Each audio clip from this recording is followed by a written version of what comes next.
we have discussed your different market research to get ideas and so on. Sometimes your concept testing also you can do different types of usage of agencies and so on. Yeah, you can have market research agencies. You can hire external agencies to do the concept testing for you, give you solutions, give you response and so on. The organizations, many large organizations do it internally. Often there are agencies who do it for a fees as a professional also. So one of the other tools to evaluate the concept and assess the feasibility and so on is something called a ATAR based forecasting, right? It's we are doing forecasting, how much it is likely to be successful and so on, right? So that is ATAR is your awareness, trial, availability and repeat. Awareness is, let's say this is a new product, how many people can be aware of this. Let's say I have a target of first year, okay, I launch this product, within 1 year I am expecting this much revenue or this much profit or this market share. This is my expectation in 1 year when we are launching the product. So my first requirement is at least people should be aware of it, right? How many people are aware of your product? The next is your trial. This we are looking at only the purchase based trial, people who are willing to buy your product.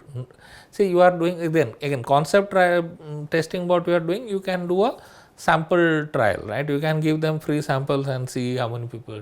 So that is not counting as your trial here. How many people are actually likely to buy based on your concept testing, you can get that idea also, right? How many people are your top 2 categories as we discussed, that it is your definitely buy or probably buy, right? Those categories can be your trial, this thing, who are willing to buy and trial. You are aware of the product, you are willing to try. What's the next constraint? It should be available. Let's say this is a smartphone, it should be available. Yeah, it should be available either on online, your Flipkart, Amazon and so on, or it should be available on the physical stores, right? If it is not available, if you cannot make it reach sufficient number of distribution channels, then doing advertising or people liking that product doesn't help, right? This is basically availability is a requirement. The next is your R or repeat.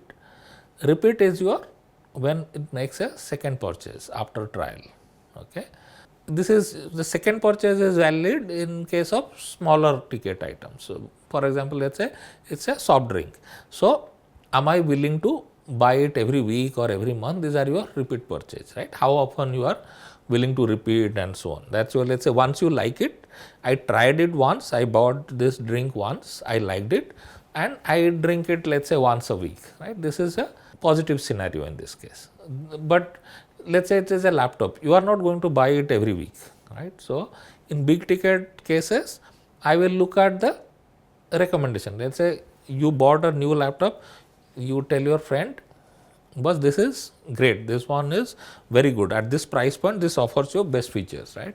You will go and tell your 5 friends, right? So then your friends may, when if your friend is looking for a laptop or buy similar product, he may likely to buy. So that's your part of your repeat purchase. This is your basically ATAR model. Or forecasting is not always easy, right? Often the forecasting is a very difficult exercise. What we are doing, ATAR as we discussed gives us clarity in terms of what numbers to expect and what market share to expect at a broad positioning of, from the business perspective. So how do you handle the forecasting difficulty or mitigate this kind of risk? Yeah, it is easier to forecast when we are improving the current product process, right? This is a current product. Let's say it's a, you already have a soft drink, you are adding a different flavor to that. Let's say Pepsi is adding a different flavored soft drink. Then improving this product line is slightly easier because you know the broad market segment and your numbers are actual numbers will, let's say, add by 5% or yeah, from your existing users, some people will pay a higher price to test this product. That is your slightly easier to forecast. Or you use a life cycle concept of financial analysis. In financial analysis, we will use the end to end the life cycle. Let's say the product will go through a life cycle. Initial kickoff may not be strong. Over a period of time, when it matures or gets into a maturity stage, you would have discussed about your product life cycle, which covers a S kind of curve, right? In the initial phases, it goes slow, then it has a rapid movement, and then it stagnates and follow that. This is basically a S kind of curve we are looking at. So, you assess it more in terms of the whole life cycle. The initial stages can be difficult to estimate, but over a life cycle, probably the estimation or forecasting is slightly more predictable. Reduce dependency on poor forecast. Let's say you cannot, you know that the forecasting are not reliable, then do not depend on those poor forecast for your assessment or decision making, right? Forecast only what you know. Look at the situations, ignore the numbers, right? What kind of, let's say from this segment you are operating, what kind of users will operate. Do not get too caught up on the exact number, because the numbers can be difficult, but it gives you basic idea of, let's say, the availability, right? It is difficult to, let's say, reach to offline stores. Okay, online you can reach 100%, offline probably you are estimating 60%, but you may reach 40%, right, or 80%. It can differ. So, you can have a different strategy or different thought process.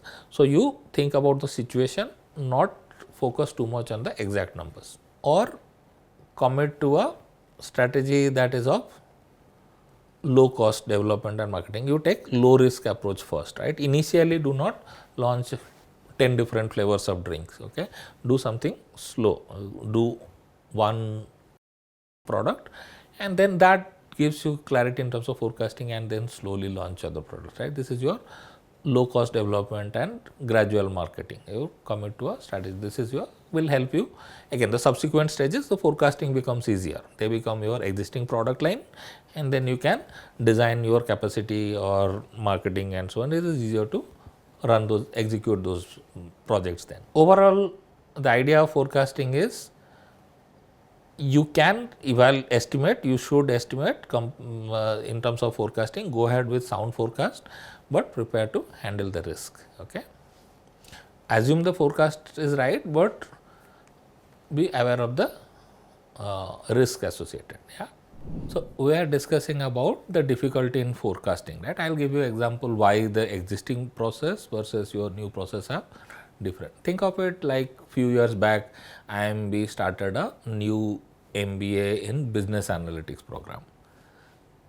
So, what happens in this? We have the same MBA program, it is just a new course on analytics. So, basically again the admission is through the same CAT process, interview and so on. So, what is the likelihood or the set? The same set who are appearing for the CAT exam.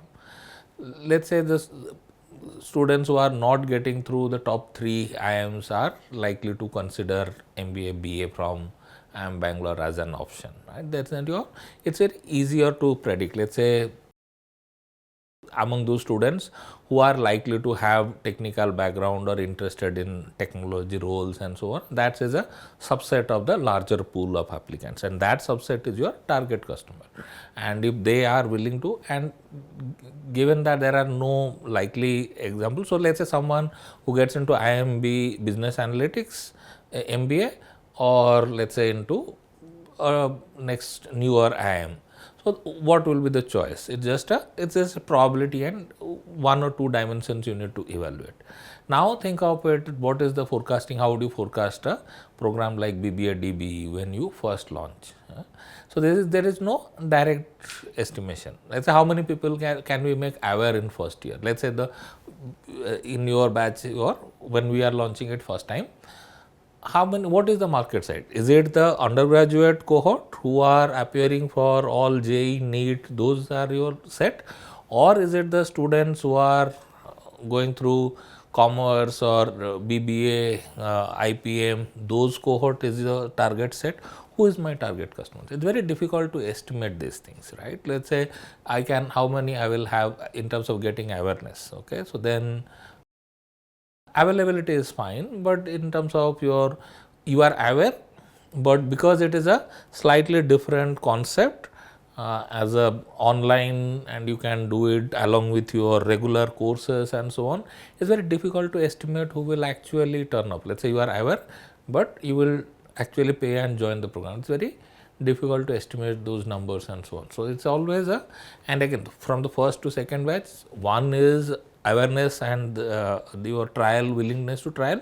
The other is amongst, let's say, your batch students, how many of the earlier batches are willing to tell subsequently. Let's say you will post on social media or LinkedIn or Insta in terms of your program, or you will advocate that and so on, right? You then probably next batches can, the number of intakes or number of admissions can go up. It's a very difficult to estimate in that sense.